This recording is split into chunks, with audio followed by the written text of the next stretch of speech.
Okay, everyone, welcome to the Choosify Radio podcast. Today on the show, we're bringing on Robert, the college investor, and this is a granular look at multiple paths to financial independence through the eyes of someone that absolutely does not claim the mantle of frugality. I think it is going to be a wonderful, wonderful, actionable episode, and I can't wait to hop into this. Welcome to the Choosify Radio podcast. You're listening to Choosify Radio. The blueprint for financial independence lives here.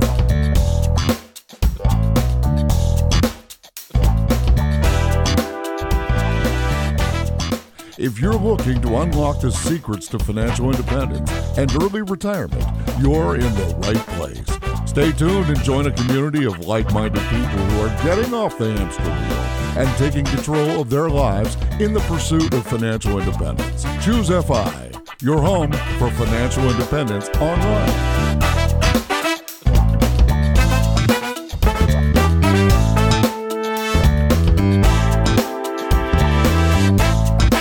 Okay, let's hop into this. I do not want to steal any of Robert's thunder. I think you are going to get an incredible value out of this episode. We are going to be talking about his path to a six-figure income in retail and how you can too, which is incredibly powerful in and of itself, and how simultaneously he built a small side hustle, a small blog, which has since become one of the largest millennial finance blogs on the internet today. Incredibly fascinated and excited about this story. And to help me with this, I have my co-host Brad here with me today. How you doing, buddy? Yeah, I'm doing great, Jonathan. I'm really looking forward to this episode with Robert. It seems like it should have a little bit of everything, right? It's got the fully funded lifestyle change story. It has business building. It has student loans and millennial finance. And also, Robert's just a really interesting guy. I've been following his blog for a number of years. And yeah, it was neat to see him show up in our Facebook group and be such an active member. So yeah, it's neat that he's part of the FI community. And with that, Robert, welcome to the show. Hey guys, thanks so much for having me. I'm excited to be here. Robert, with you in particular, I really want to go origin story here. Like, I love the idea of finding out, what were these series of decisions, these small moments in time that you took action on that kind of led us to where we are now having this particular conversation. Tell us a little bit about yourself. And in particular, were you always interested in pursuing different types of side hustles and ventures, or was this something that you just stumbled on in your 30s? So I am 33 years old, and I do describe myself as a side hustler forever. I don't have a big life-changing event that's led me to this path. It's definitely been a series of little small choices and events that have just built up over time. I'm a big earning more money kind of guy. You won't find me talking a ton about frugality and, cutting on my grocery expenses, but I am all about hustling and side hustling. And one of the first things that always stands out to me is when I was in middle school, I used to go with my mom to Costco, right? And in Costco, they have those like 24-pack candy bars, and I would buy those at Costco, and then I would go and take them in my backpack, and at break and lunch in middle school, I would sell those candy bars for like 50 cents, 75 cents a pop. But I would like double my money versus the whole pack every single time. And then the next week I'd go back to Costco and I'd have a nice little profit. I'd buy another box and I would repeat the process again until I think I got shut down by like one of the vice principals after like a couple of months of doing it. Scaling is always the issue. Right? That's fantastic. I feel like you're maybe the third guest who's talked about some kind of interesting middle school entrepreneurship. And I'd love to almost be a sociologist and like follow different middle schools and find that one or two boys or girls who have those little side hustles and see where they end up and how many of them are millionaires, right? Yeah, I mean, it's just when people ask me like, what's my hobby? My hobby really is making money. I love to just find little random ways that I could earn some extra income, because then I feel like not only am I spending my time doing something I enjoy, but you get that monetary reward from doing it. Yeah, this is really interesting. So what you're talking about is almost the gamification. And I'll be honest with you, in the same period that you were kind of getting this gamification hit from, essentially earning money from building small businesses, I was just getting it from video games. In retrospect, where I am now, that no longer holds the appeal for me. And in fact, I went into a video game store recently just to kind of see what am I missing out on, and kind of went out just kind of bored, because building businesses can be very fun. You can put all of your energy into that. And the cool part is Instead of tracking your high score in a video game, now you start focusing that same energy on growing this little side hustle or this business. And now you're tracking, how can I scale it? How can I grow it? Month over month, year over year. It just kind of takes that gamification element and applies it to something that you're passionate about, like a side hustle. I find that very compelling. See, I'm totally with you here. Like, I would say my one recreational thing is playing video games. But you know what video games I really enjoy playing are ones that you build. Like, I like Civilization or SimCity or Roller Coaster Tycoon, where I'm actually building a business. So it's kind of ironic. We're just talking about that. All right. So, Robert, I'm curious about this candy bar selling business. So where does this come from?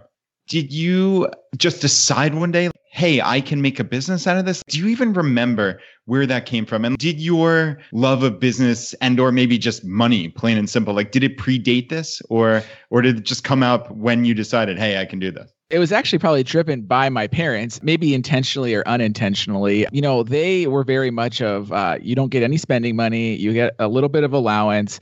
And if you want to go like video games, or I used to have Blockbuster at that time, right? So I wanted to rent a video game and they weren't coming up with any cash for that. So if I wanted to, like, I needed to find ways to do it. And they would offer me things like, well, you could mow the yard or, trim some hedges in the back. And, like this manual labor out there really didn't appeal to me. So I think it was just like a confluence of wants and what I didn't want to do and kind of getting creative about ways to earn. Yeah, it's funny thinking back to these formative moments. I remember, and I don't know where this thought came through my mind when I was a kid. I remember a good buddy of mine mowed lawns and this one woman paid him by the hour. And I remember saying as a 14-year-old kid, are you crazy? That's the opposite incentive that you want. You want to finish it quickly and like be efficient. And I mean, no joke, like this is not revisionist history. Those were the words coming out of my mouth at 14. It would be so interesting to be able to go back and put ourselves in those shoes again and really try to figure this out. Where did this come from? Did our parents instill this in us when we were young? Is it just innate? I really just don't know. Brad, how did you even, my mind is blown right now. I didn't realize this, but we got to highlight this. You were placing a value on your time and separating your time from money at the age of, what are we talking about? Is this 14? I don't know where that came from, Jonathan. I just had this sense that this is a job. This is a finite, discrete job.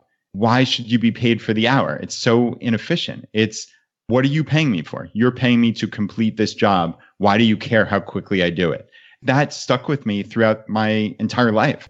Why do we have to work from 9 to 5 if you can get the job done from 9 to 2, right? So it's kind of funny. What's funny is I thought you were going to tell me this story was going to go to, it took him 2 hours to mow the lawn now, because if I was getting paid by the hour to mow someone's lawn, I would go very slowly to get extra money for doing the project. Yeah, the math is incredibly simple when you take a real hard look at it. But we all at some point, most of us, once you get that first job, in some way, shape, or form are working for some form of an hourly wage. What was your first job? My first legit, I guess, real job for, a W-2 is I was working at Target. I was a cart boy. I was a cashier. I worked on the sales floor, and I started that when I was 16 years old. Once again, this is really my parents doing. My mom bought me a 1996 Dodge Dakota for like $2,000. It had like a dent in the door. The door barely closed, but I was stoked. I was 16 years old, and she's like, "You're so happy you got this car." I was like, "Yes, I love it." She's like, "Well, that's great, but you better get a job if you want gas and insurance and everything else that comes with it." And she drove me to the mall, said, "Call me back to pick you up when you have a job." I applied at Starbucks. I applied at like a couple other mall stores. And then I made my way down the mall to Target. I applied there and I got a job there. And that actually is how 17 years of my life progressed. But I started at 16 years old. Wow. So you started at 16 at Target. And yep. I see just from your online profile that you obviously went to college and I think got either an MBA or a master's. So did you work at Target throughout college as well? I did. I worked literally from 16 until about a year ago at Target and worked my way up.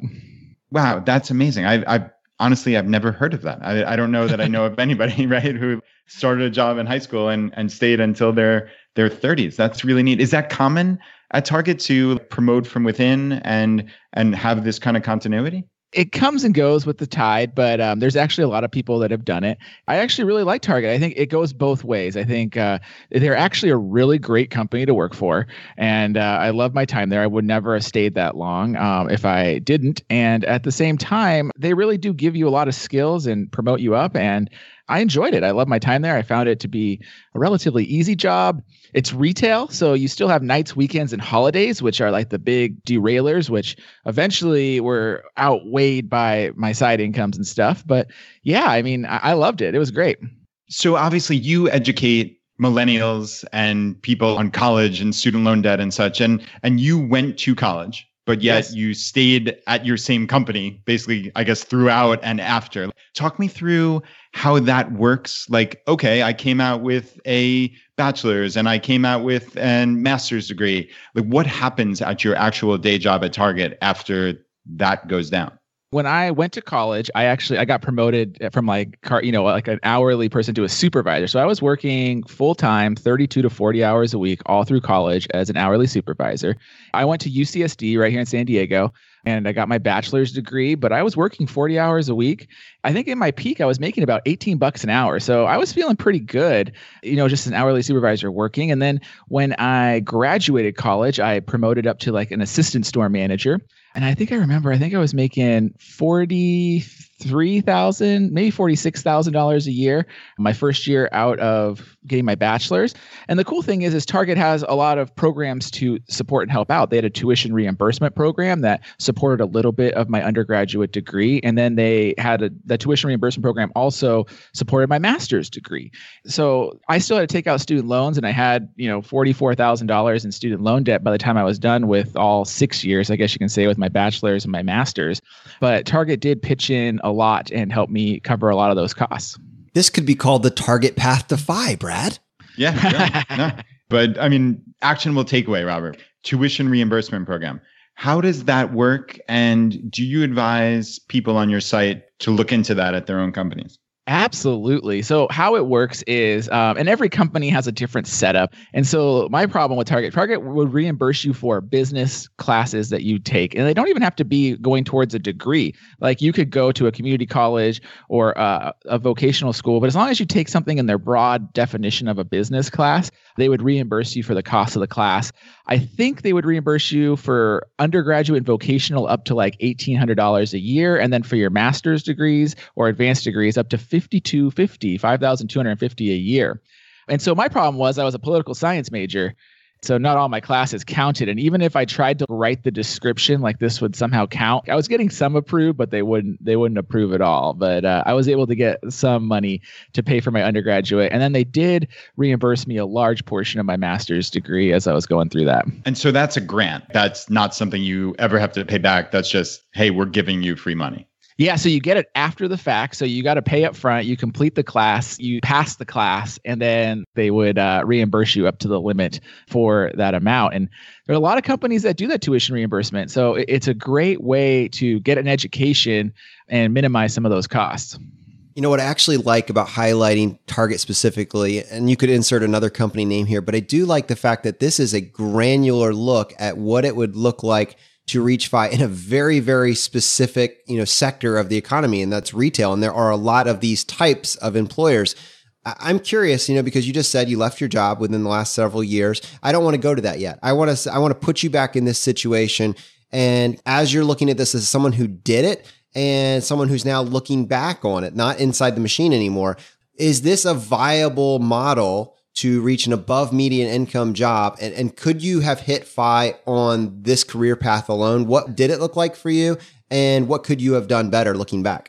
Absolutely. So I could tell you that I would have hit FI in my I technically did hit FI with my retail job and side hustling at the same time, because I'm only out of my retail job for 9 months at this point in time. If I did not side hustle at all and I just kept with Target, I think I probably could have hit FI by roughly 40 on the career path I was on. It's very doable. I think a lot of people don't realize that, being a retail assistant manager is a really good paying job for your first job out of college. And being a retail store manager is an incredibly lucrative job. I would tell you that with my salary and my bonus, I was making $180,000 a year at Target. Now, I think a lot of people might be very shocked by that, but I was pretty average as a store manager. My performance wasn't, but like in terms of my pay, I was pretty average. Wow. So $180,000 a year. Is that at all because you were in a high cost of living area, or is that what a store manager would be paid anywhere in America? It's pretty common that's what they're paid. I mean, you might shave off 10,000 here, 20,000 here, if you're going to a lower cost of living area. And if you go to a higher cost of living area, you'll earn even more. I know in the Bay Area and in New York City, the hourly supervisors where I was in college at $18 an hour, they're making about $30 to $35 an hour as an hourly manager or a supervisor. Wow. I'm picturing this as a very viable path to FI. Maybe even potentially before 40 for someone, if you're going to make $160K a year as a store manager in a very low cost of living area. I mean, that's an incredible figure. Yeah. And the cool thing is it is more flexible than I think a lot of people realize. So yes, you do work nights and weekends. You have the holiday season, which, can really be a downer, but short of Black Friday to Christmas and everything else, I get a day off in the week because I work the weekends. And for someone that likes to get things done, that is amazing. There are a lot of great things that people don't realize about working in retail. Let's go really granular with this. So going to college, picking a poli-sci degree, like that wasn't based around, necessarily becoming a store manager at Target, I would imagine. At some point, maybe your vision crystallized, but let's put yourself in this situation. You have a very large audience listening to this and they're thinking, holy crap, that sounds doable. And maybe they have a child, or maybe it's them that's thinking, how can I do this even faster or better than what Robert did? What would the path look like if you were going to streamline this from cart boy to store manager, $160K a year, and you want to compress all this down into your 10 to 15, year career plan? Yeah, I mean, it all comes down to your skill set. So the big thing with retail leadership is it's probably one of the few careers that is really 100% people leadership. So to be the most successful, you have to be a good people leader because you are leading large teams, you're interacting with customers, and all this requires a very different skill set than, say, engineering or, finance. If you're a great people leader, you can really work your way through being a leader at Target or another retailer. That's really what it takes. Was the college degree a big piece of this puzzle? Yes and no. It's one of those things that it's the paper that shows that you care. Did it actually give me any skills to be successful? I don't think so. I think the skills that allowed me to be successful was side hustling from middle school, getting to know how people interact, and starting working at 16 and understanding the dynamics of customer service and how the environment works and that type of thing. So, Robert, as far as that piece of paper that signifies something, obviously UCSD is a very good school. What if you went anywhere? Did it really matter, or was it just, hey, I have a 4-year degree? Like, did that actually aid in you getting the store manager's position? Yes and no. It aided me to get the assistant store manager position because Target is still hung up. I would say that 70 to 80% of people getting into that assistant store manager role, it's one of those things, they don't require a 4-year degree, but they say a 4-year degree required or experience, but they kind of like cut out the second half of the sentence there for most people. So it really does help you get to that assistant store managership in good time. And that's where you can actually start making, when you're 22 years old, I think they're paying like $55,000 a year or so for 22-year-olds when they graduate college in their first job after college. I'm sorry to keep drilling down on this, but this is really interesting. And I think this is applicable to so many companies, obviously, or we wouldn't be spending so much time on it. But does it matter if that degree is from the University of Phoenix or UCSD or Harvard or a 2-year community college into a state school? Is it literally just, hey, I have a 4-year bachelor's? Or yes, it's literally just, I have a 4-year bachelor's. So some of my staff that used to work for me there were going to like the University of Phoenix's and stuff and working at Target, raising a family, and then taking classes on the side to try to get there. And they got there as soon as they got their degree. Even though they could have probably done the job already, it really launched a little bit of a fire under getting them promoted. Robert, that's really, really helpful information that, yeah, this really is in many cases, or at least in Target and probably many similar companies, just to check the box. So therefore, the actionable takeaway is try to do this as inexpensively as possible. And don't worry about the name brand school necessarily if this is your path. Absolutely. And I see this every day at the College Investor. What people get themselves into when they're paying for school to get a degree, the degree is only valuable for maybe the first 18 months after you graduate. After that, the only thing that employers will ever care about is your experience. So if you're already 24 and you've been out of college 2 years, your degree doesn't matter in the least. Employers want to know your experience and what value you bring to them. And with that being said, the biggest problem I see today is what I like to call the overeducated and underexperienced, because so many young adults start going right into a master's degree or an advanced degree program. They take on more student loan debt, and they end up still having to get the entry-level job that doesn't pay them enough to afford all the debt and everything else they've took on. And they've really just dug themselves into a hole that does put them 10 years behind someone that didn't get overeducated and underexperienced. So my big takeaway here, I guess I'd say, is line up your education with your experience. That's the best way to maximize the value of your education and increase your return on investment of your education spending. Overeducated, underexperienced. That is the most powerful, mind-blowing phrase that I've heard. And it sums up that lost decade that we keep describing. What is happening for that decade between your 20s and your 30s? Why are we talking about starting at 32? That's crazy talk, right, Brad? Yeah, it is. And that's funny. I just jotted down overeducated and underexperienced is a financial death spiral. That's how I would look at that. There's almost no way out of that. Yeah. And that's the problem, is that whatever the reason, society, parents, your own thing is, maybe you didn't want to take this entry-level job, but going to school and getting an education is good, but it's not necessarily the greatest path, especially if you aren't aligning it with your experience, because you get paid based on the value you deliver. And just because you have a master's or a PhD doesn't mean that you can deliver the value to the company that's going to earn you the money that's going to pay for the costs of all that. Yeah, absolutely. And we can expand on that more for sure. I mean, I think it's very obvious when you see someone that is making $1 million a year, that is getting paid $1 million a year. Let's talk about a professional athlete. Let's talk about an actor on a TV show, whatever it is, that person is an expense. They're not getting paid $1 million because they are somehow innately worth that. Rather, it has to do with the value they're adding back to the company, the sports team, the television show. In the case of many of these people, because that person is there, the owner of that entity is then able to make multiples of that. It justifies the cost. If all you are is an expense with a degree, the employer doesn't care about that. The value needs to be behind it in order to justify the increase in income. Right. And that's where you don't just get value from school. And sadly, I see this all the time. I saw this a ton in retail, that my best hires, and I've hired probably 1,000+ people over my time at Target. The best hires are people that worked in high school and college and had that experience, because, college can give you some skills, but it doesn't teach you communication skills. It doesn't teach you on-the-job problem-solving skills. And in pretty much every single career, those are like the two things that separate the successful from the not successful. Is, can you communicate in a business environment or to customers or to your supervisors or peers? And can you problem solve? Or are you always going and asking for help? If you have those two things, you will be super successful.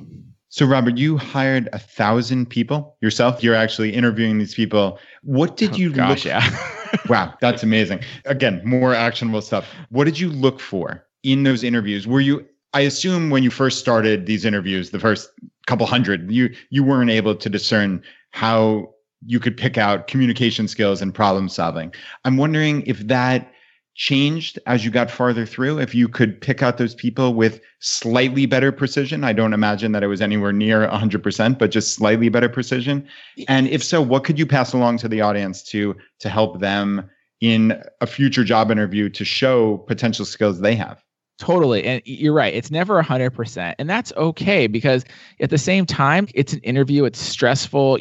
People aren't always their best. So it's like, if you're close, or you're still trying to, I'm still a human. You're still trying to give people a shot, because like maybe you see something and maybe it's just a stressful environment. But at the same time, all I really cared about is, are you friendly?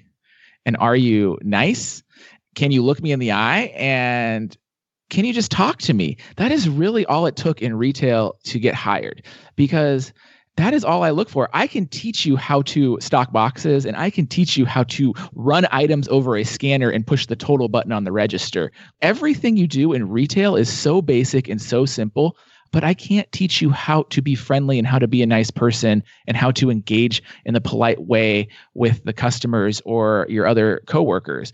All I was ever looking for was interpersonal skills, because the job itself was so basic and easy that literally, and everyone kind of knows this, like robots are taking over a lot of it, but robots don't have interpersonal skills and communication skills. And that's where people come into the equation.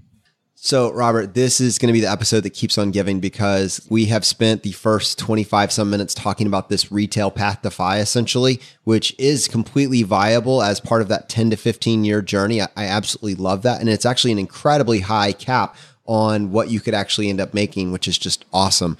But what you set up for yourself and what we have not explored at all is the fact that the kid that started off selling candy bars and had this kind of stable job in this stable path was willing to try something new. And you started a blog, and it's one of the biggest blogs in personal finance, serving the millennial community that is out there.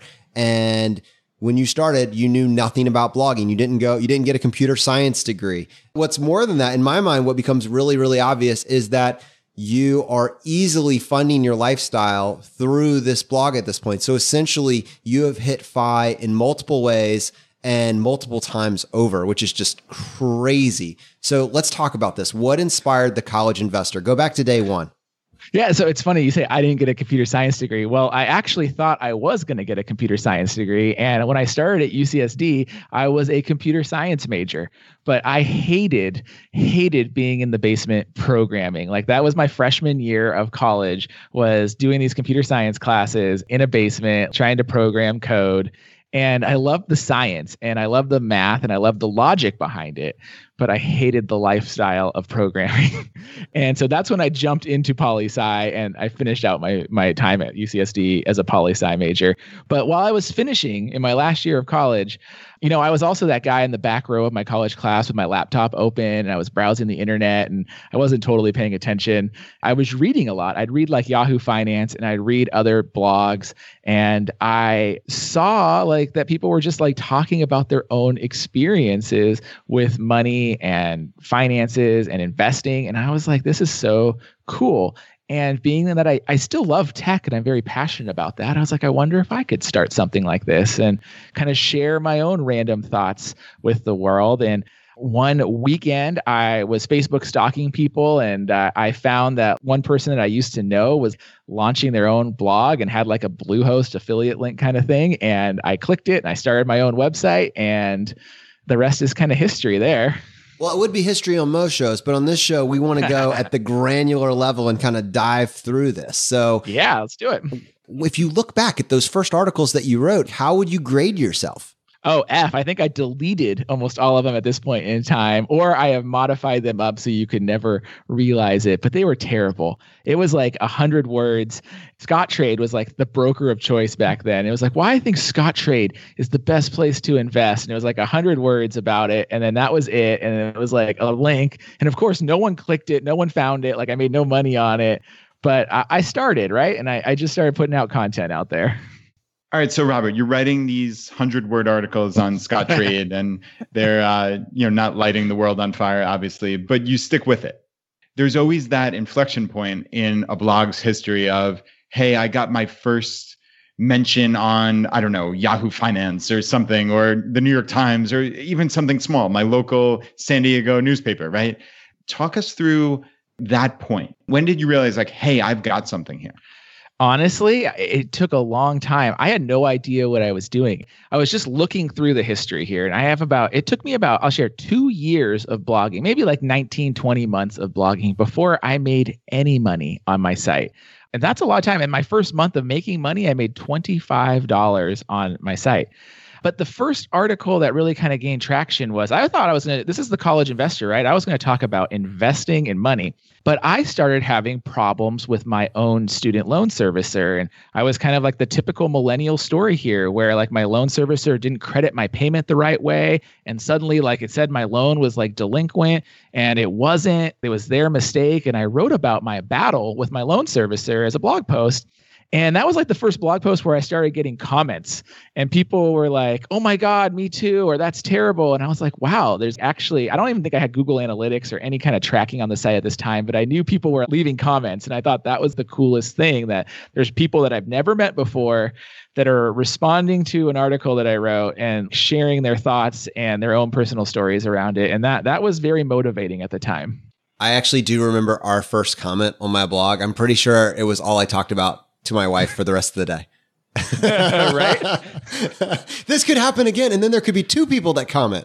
Someone out there is listening. Yep. So I guess my question, it sounds like you said in there, you named it the College Investor because you thought you were actually going to talk about the nuts and bolts of investing. Absolutely. Was that the inflection point when you had that one article that got some traction? Is that when you said, hey, maybe this should be about student loans and millennials and college? And was that the point where you said, all right, maybe there's time for a change here? Yeah, I just started becoming much more comfortable writing about other topics. Like I really had this idea that if you're going to be the college investor, you're going to write about investing, and that's it. And I siloed myself in. But, I started just kind of realizing that there's more to this personal finance experience. It could be a holistic thing. And I also heard in real life friends were like, I really love the idea of investing, but all this student loan debt and other stuff is holding me back from it. So I could kind of see how it could naturally connect in terms of like, can we get you out of student loan debt, or like free up some money in your student loan budget so that you could start investing and building wealth? And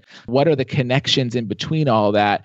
That's really kind of how it evolved over the next few years. So it's like an order of operations in essence. You can't move on to investing until you've gotten rid of this anvil hanging around your neck, I guess. Or at least you got to have that balance. Can you get out of student loan debt and start investing? Because my premise here is, and you guys know this, the earlier you can start investing, the better. So can we start investing in college, even though you're dealing with student loan debt and maybe you're not earning a lot? And what are some tactics that you can do to maybe add more money to your budget every month so that you can tackle your loans and invest? And that's a lot of what we talk about with earning more money and side hustling. And it's very much my own story as well. Robert, let me just go ahead and spoil this entire story. I know for a fact that in the month of February this past year, you got 2.4 million unique visitors came to your site to check out your content. That's just that's an insane amount of exposure. That's an insane number of people that are benefiting directly from the content that you've been putting together over the last 8 years. And it's amazing. But I want to go back to go from, you got your first comment, you made your first $25 of income from this site. What do these points in traffic actually look like? Was this a viral moment that you got picked up because someone mentioned your site in a TED Talk that got picked up by the New York Times and it just went viral and spread across the world? How do you get to 2.4 million unique visitors in a month? I definitely had some pickups over time, but nothing crazy, nothing that's driven me millions and millions of people, no TED Talks, none of that. I really just attribute it to time, great content, and then a bunch of base hits. I've been picked up in the New York Times and Money Magazine and Entrepreneur and Washington Post and all these places, but they were like footnotes. I never had like a full feature story about me or the site or anything. Like it's just mentions and things like that. It's really just been a bunch of base hits over 8-9 years at this point in time. You have given me permission. So that's the only reason I'm going to drill down on this even farther. But I'm just thinking about this individual that maybe because they were on your site or our site or someone kind of in this area, they decided to start their blog and they got 5 visits to their blog last month. And they're trying to visualize, what does it look like to get to 2.4 million? And how do I even have any sort of metric to, figure out what my next step should be? If you were to look back through your numbers, and I know on day one, you didn't have Google Analytics, but if you can look back at all, can you think through those points in time at which how long did it take you to get 1,000 visits a month? At what point were you getting 100,000 visitors per month? Help us get a feel for, was this just a straight linear growth, or were there months and years where you had doubled and tripled your audience? It's been like year over year kind of doubling, but definitely nothing like month over month. If we go back, we go back into 2014, 15, I was probably had about 100,000 visitors a month. And then when I started, I mean, like even for the first couple of years, I was only getting 100 visitors a day, 200 visitors a day. It just continued to grow and build. And that's what I mean about base hits is it never was anything amazing. It was just, I consist. And this is what I would tell anyone starting out is consistency. So, I mean, I would publish content anywhere from 3 days to 5 days a week. You need to promote that content. You need to connect with other people, not just sharing on social media, but can you connect with other people in the financial community that might be interested in your content? And then you need to have the best content, because if you are not creating the quote unquote best content, no one's going to give you a second thought. And the best might be long. It might mean including video. It might be including audio. It might be making charts and pictures, but it needs to be really solid content. And I only was writing 100-word posts that really were terrible content at first. And so it really just was a natural evolution that as I was creating more, I was getting better. I was writing longer. I was including more things. And I started networking with other bloggers. And, it just kind of built over time. Robert, when we had Michelle from Making Sense of Sense on, she mentioned consistency as one of her big takeaways. And it's interesting to hear you say that. And I'd love it if you could just dive a little more into that. Like, how much do you think that really matters? It's interesting to see two bloggers who get millions of visitors mention the exact same takeaway. So it is 100% one of the most important things. So like I said, if I was to tell anyone starting out today that wants to start a blog, is consistency is key. And it's consistency with enough content to matter. So you need to write 2 to 3 times per week. And it doesn't have to be writing anymore. You could video, you could podcast, you could any kind of medium you want, but it needs to be 2 to 3 times a week. And you need to give yourself at least a year of doing this, because that gives you 2 different things when you do that. Is one, it shows your audience that there's going to be new content coming out. And so they'll have an incentive to check back in. And if your content is good and it's the best of it, they'll enjoy checking back in. And then number 2, you personally get better at content creation. You can prove to yourself that you can do this, and it will really basically springboard you into the future, because you've done it for a year. Like, it's no problem to continue doing this. You've built the habits, you've built the routine. Robert, I really appreciate you being willing to share these numbers at these different points in time. I think it's very encouraging for people just to kind of get a feel for what this path actually looks like. It could probably be very discouraging for someone that is starting on day one to hear about someone getting 2.4 million visitors a month. That's just amazing. But, kind of visualizing it as a progression based on the hard work and investment. I mean, you've been investing your time in this for almost a decade now. It's truly incredible. Is there anything else that you could pull out of this and give to our audience that's listening, that's looking for these kind of actionable details? What else moved the needle for you? Yeah, I think the other big aspect that really moved the needle for me was networking and connecting with other bloggers and personal finance people in this space. And it started out online. Like, I would network with other bloggers. I'd leave comments and connect on social, which kind of evolved into more conversations and maybe email. And, there's some cool resources today, like the Rockstar Finance forums and, different, like the FinCon Facebook group where people post questions to get answers and stuff. And that was one really big point. But then the one that really changed my business aspect of blogging was going to FinCon. My first FinCon was 2013. So I'd already been blogging for almost 4 years at my first FinCon. Going to FinCon, it almost doubled my revenue into the next year, because it was that much of a game changer in terms of learning, connecting with people in real life, having those face-to-face interactions that solidified partnerships, and then also just my education. I started learning much more about what to do and how to do it the right way, and, built real relationships that many of those have continued well into this day.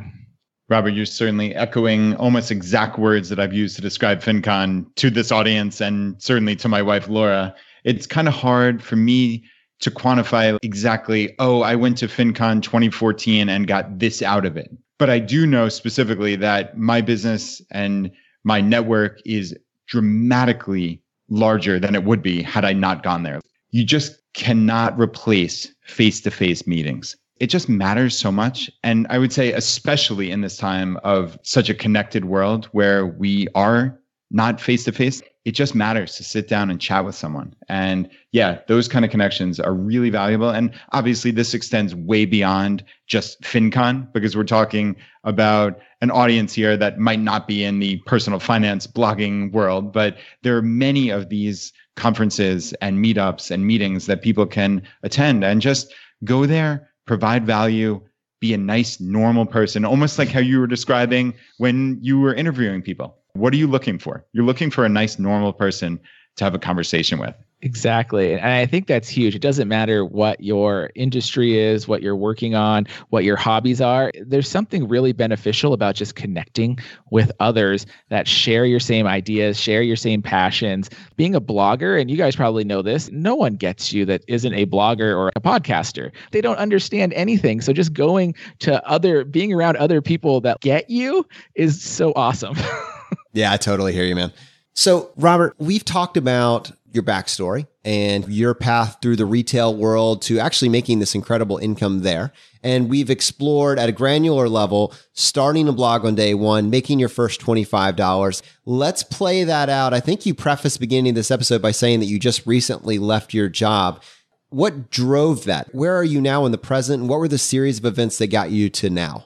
The cool thing is that, the blog continued to grow and grow and grow. And so in about 2015, I was making more from my side income of the blog than I was at my day job. And even though my day job was doing really great, I had this other thing that was doing awesome as well in my spare time. You start to have this inkling that, maybe I could leave my day job and just do this full time. But, I loved working at Target. And if you go and find some old podcasts and interviews I've done, I know specifically I said, I have no intention of ever leaving my day job. This is great. Having two incomes that I can balance. I could save and fund a lifestyle that I want to do. And it was really just an exciting time for myself and my family.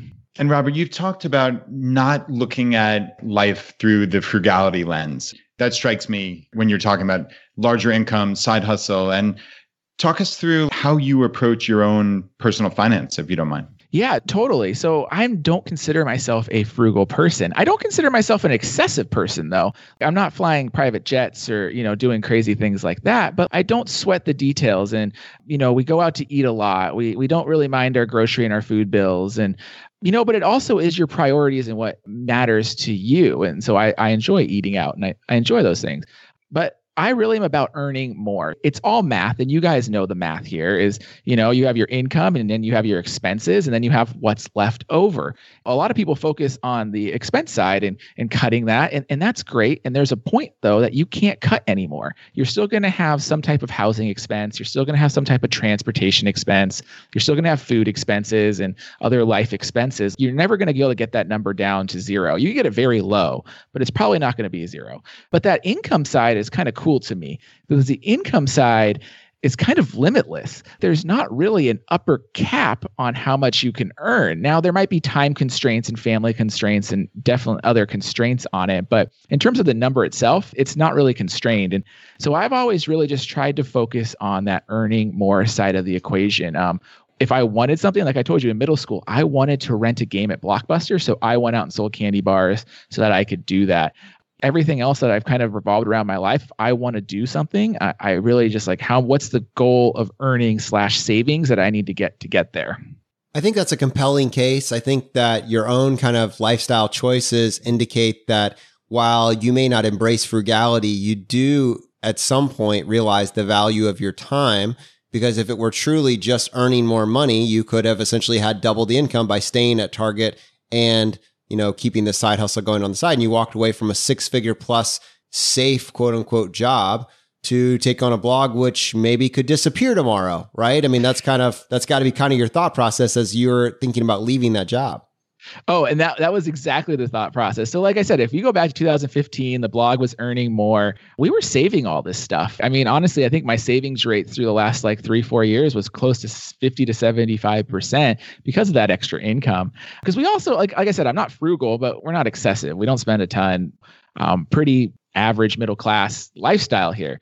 The real driver was time and spending time with my family. So I have a 4-year-old son and an 18-month-old daughter. And the big drawback of retail is nights and weekends and the holiday season. As my blog really was earning multiples more than I was making at my day job, it was kind of like, why am I still doing this when it's not necessarily adding any incremental value to our family, but really it's becoming a detractor when I can't spend Christmas Eve with my family potentially, or, Black Friday, which is now Thursday, Thanksgiving. I'm having to go to work at noon on Thanksgiving because you got to get ready for the Black Friday sale, right? I love that you just said your blog is making multiples of your day job. So you basically broke the income game blogging. Yes. I guess you could say that. So, but I still love Target. So it's kind of those things. It's like you said, Target was safe. Target provided health insurance.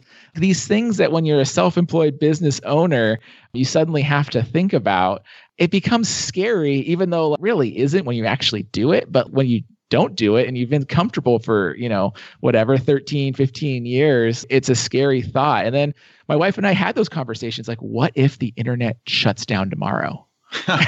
like it would ever actually happen, but what happens? Are we going to be financially secure? Like, do we have enough money in our savings and, accounts that we'd be able to provide for our family? And so the cool thing was we got there. Literally, if the internet shut down tomorrow, we'd be fine.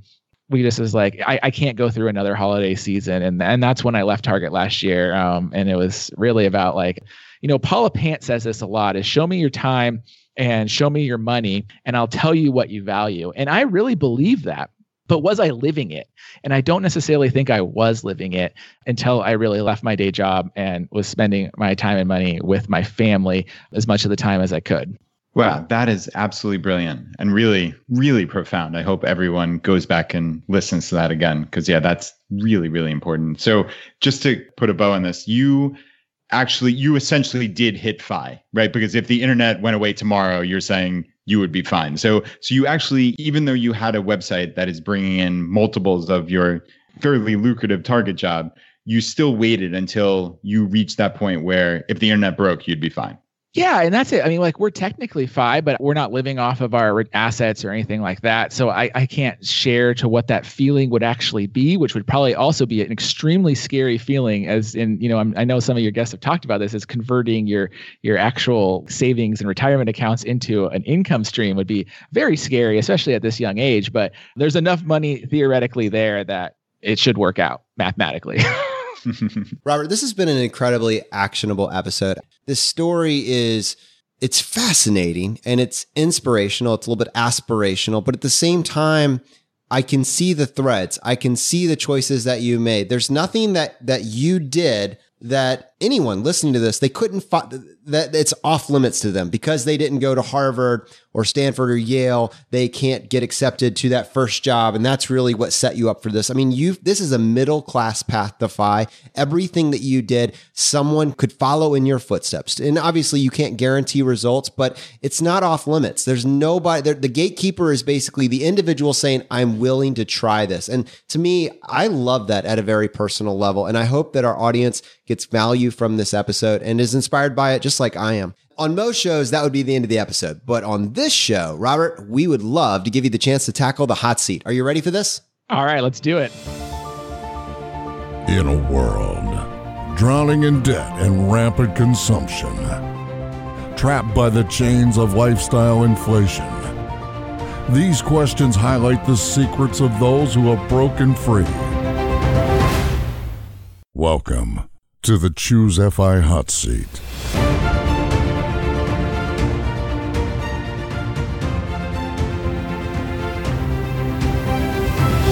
All right, Robert, question number 1, your favorite blog that's not your own. So I really enjoy reading Financial Samurai. It's just super in-depth content. And Sam at Financial Samurai really always has interesting insights on things that you necessarily wouldn't expect him to have insights on. So I love it. I read it all the time. Oh, you got to give me an example of something that you wouldn't expect him to have insight on. That's too juicy. Okay. I mean, honestly, so he had a baby in the last year. And so he's been blogging now probably as long as I have, 9-10 years, but he's been writing a lot about parenting and how things impact you. He had an article the other day about the ideal size house and a layout to raise a family.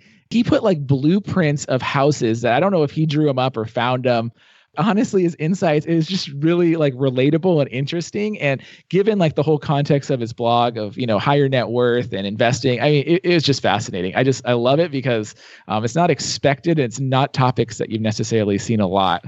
Yeah, I actually am a big fan of his content. He's had a couple articles that's really stood out to me. And I love that he can be a little bit contrarian. Like what you think he's going to say is not actually what he comes up with. And he's not, and clearly the way he's writing some of these articles, he is not afraid of negative feedback, but I think we all get better because of the conversation. No, it's so interesting. And like you said, his viewpoints, I really love how, it's got actionable stuff, but he really intertwines with his own view to tell a good story, which I think is, for some of the topics he tackles, is very rare to do. Well, let's go ahead and hop into question number 2, your favorite article of all time. Now, this can be one that you wrote or somebody else's. Yeah, I had a hard time thinking about this one, but the most recent one that stands out to me is the one I wrote, is the how honest financial advisors should disclose their fees. Why this one stands out to me as one of my favorites is because it was a reader story and he shared some of his portfolio with me. And I've shared this a couple of times with the ChooseFi Facebook group, and he was just getting screwed by his financial advisor. He was paying something like $11,000 a year in annual fees on a $200,000 portfolio, which was just ridiculous. And his financial advisor was churning his portfolio every year. They'd bounce him back and forth between American funds and Hartford funds, just ram this poor dude on commissions and sales loads. And all of his funds had 1% expense ratios. What I broke down in the article is how you could set up a low-cost portfolio. I didn't judge his portfolio and the layout. I assumed it was correct, but basically taking these American funds and these Hartford funds, putting them into like similar or identical Vanguard funds, I was able to show how you could bring a portfolio that was costing you $11,000 a year in sales loads and expenses down to $176 a year in annual fees. So beyond the fact that it really, really, really angered me, I feel like I was able to paint a clear picture on 99% reduction in portfolio costs, which is crazy. That's unbelievable. Yeah, I'm with you on the anger. I mean, that should be a crime. That is theft. I mean, it should be. So here's the ironic part: is this guy told me when he was sharing his story, he's like, my advisor says that he is the number one, financial advisor in, I want to say like North Carolina or something. Well, who's measuring that? And he's like, well, his company. And I was like, well, you know what number one at his company means? It means that he earned the most money last year. So he earned that money off of you, buddy. Wow. Yeah, I believe he's number one. That's amazing. Wow. 5.5% on this poor guy's 200K portfolio. That is crazy. Wow. Yeah, because he was getting hit at the front end sales load every year because the guy was churning them from Hartford to American funds and then back again and then back again. It's just ridiculous. My advisor consistently talks about how he's the top performer in North Carolina. Well, what do you think that means? Right? That is crazy. All right. Hey, Robert, question number 3, your favorite life hack. I wrote about this on my site, but I actually sold my car 2 years ago. This is before I even left Target. And I Uber and Lyft, I mostly Uber, as needed. So we have one family car. I just rideshare everywhere, and it's so cost effective. It saves me so much money. It's so convenient, and I love it. Unless like Uber or Lyft goes away, I don't necessarily see a need to own a car again for myself. Oh, Brad, this sounds like your sibling right here. This sounds like my dream life. That's amazing. Wow. So you're telling me you Ubered on your commute? Yeah, I Ubered to work every single day. It worked out great. I broke it down in the blog post, but I think I was spending about $250 to $300 a month in Uber.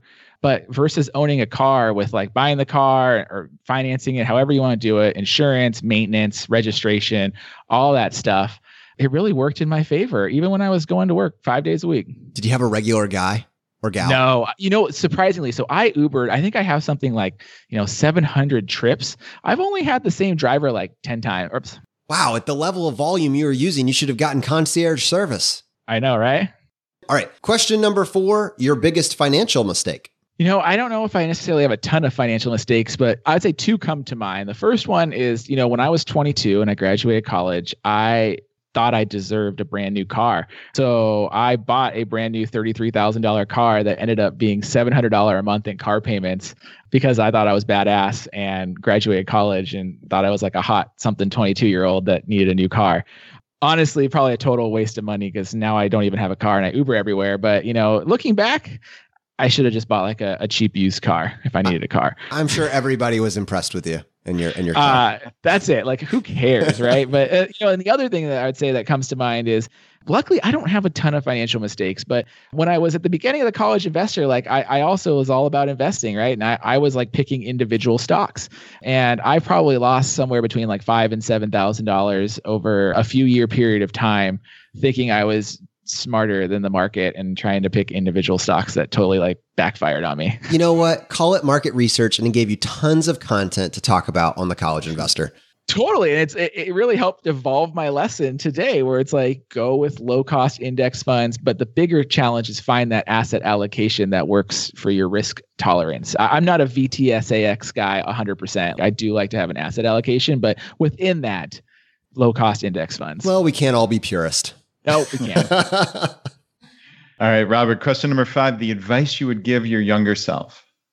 When it comes to money, I would say max out those IRAs and 401ks from day one. I remember when I was first eligible for my 401k at Target matched my 401k 5%, dollar for dollar up to 5% of my pay. And everyone's like, well, just do your 5%. And I for probably 5, 6, 7 years, I thought that's all you were supposed to do is just take advantage of your company match. Man, I wish I would have put into the max. That would have been one thing that I really wish I could have done. It's gone. I think it's, 18,500 this year, but back then it was still probably like 14,000, 15,000. It would have been really cool to have that maxed out from like day one. My life advice, if I could go back, is stop caring about so much of what other people think of how you're choosing to live your life. Kind of with that car, with blogging, and even leaving Target. I think a big gap in my leaving is like, what would other people think? And at some point in time, you have to stop caring. Like, you live your life, you do you be super proud of yourself, and you have to kind of brush off what other people think. All right. Well, we do have a bonus question for you, and it's based on value. Now, for a lot of people, we talk about what you're not buying in the vein of frugality, but you aren't limited by those constraints, it sounds like. But I think it's still a very interesting question. Over the past 12 months, what purchase have you made that's brought the most value to your life? So I will share with you, I don't buy a lot of stuff. We don't have things. We don't have I keep it very simple. But the thing that I have bought, and it's actually more of an ongoing thing that I'll share, is we do all of our grocery shopping on Amazon Fresh, which is like Amazon Prime now, I guess. They just changed it over. But for the value I get from a time perspective in doing my grocery shopping online, it is so huge. Because imagine this, right? I have 2 kids, one's 4, one's 18 months.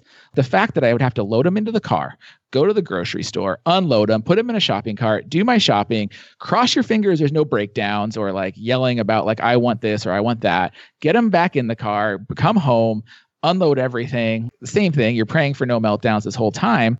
I could pull out my smartphone. I can do my grocery shopping, and I can have it on my doorstep within 2 hours. It has been game changing for me. Wow, that is amazing. So you're telling me 100% of your grocery shopping is done through Amazon Fresh or Prime Now? Yeah, 90%. I mean, we still hit up Target and buy some groceries when we're there and stuff, but it has eliminated probably 90% of our grocery shopping trips. Plus, Uber doesn't come with car seats. That's right.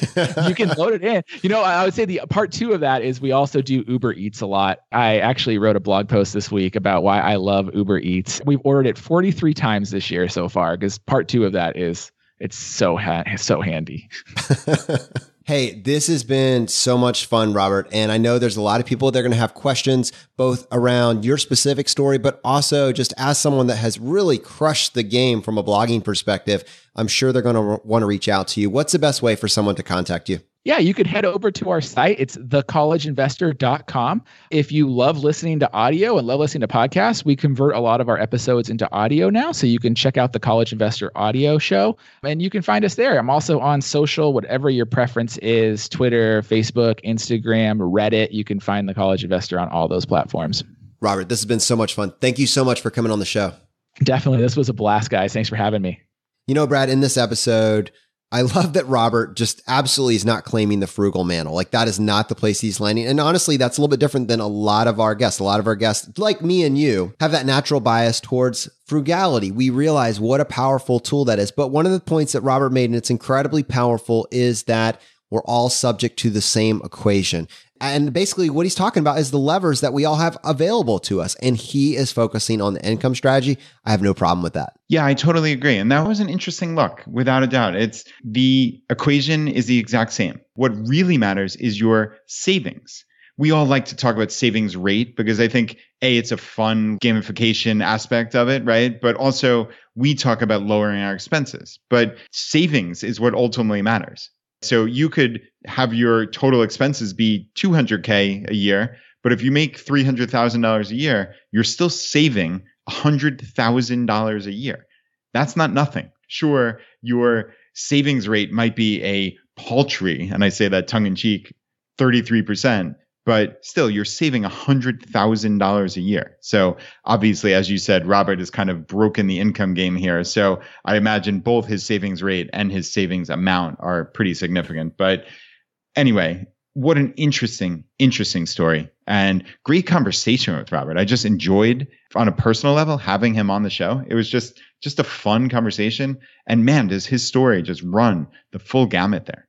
The FI tent just got a little bigger. If you enjoyed this episode, if you've been enjoying the episodes up to this point, just take 1 second, press the subscribe button on the platform you're listening to this on. Just lets the providers know you're getting value from the show and you want to be here when we produce additional episodes. If you want to support us and what we're doing here at Choose FI, here are 4 easy ways. 1, leave us an iTunes review. If you want to do that, just go to choosefi.com/iTunes. 2, use our page to sign up for travel credit cards. If you want to travel the world with miles and points instead of your hard-earned dollars, then just go to choosefi.com/cards and get started today. 3, if you're working on the milestones of FI, set up a personal capital account to track your progress and use our affiliate link. It's completely free and just go to choosefi.com/PC. P as in Paul, C as in cat. And 4, and most importantly, find your friends, coworkers, and family members who might be open to this message and tell them about the podcast. Have them start with episode 38, The Why of FI, and right behind that, have them go listen to episode 21, The Pillars of FI. It is a fantastic starting place. All right, my friends, the fire is spreading. We'll see you next time as we continue to go down the road less traveled. You've been listening to Choose FI Radio Podcast, where we help middle-class America build wealth, one life hack at a time.